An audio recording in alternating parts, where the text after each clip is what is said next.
बतारे मोरा भोला जी के चेला गाजा पियला सखी। Sabrang digital recording studio. बतारे मोरा पियला सखी।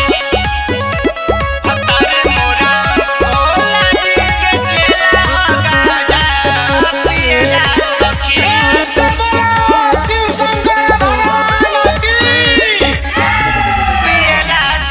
हो गइल बाया तो एक रसुना गाजा भांग पिए के देवघर जाएला मांगेला चिलम विपत भइल बा कपार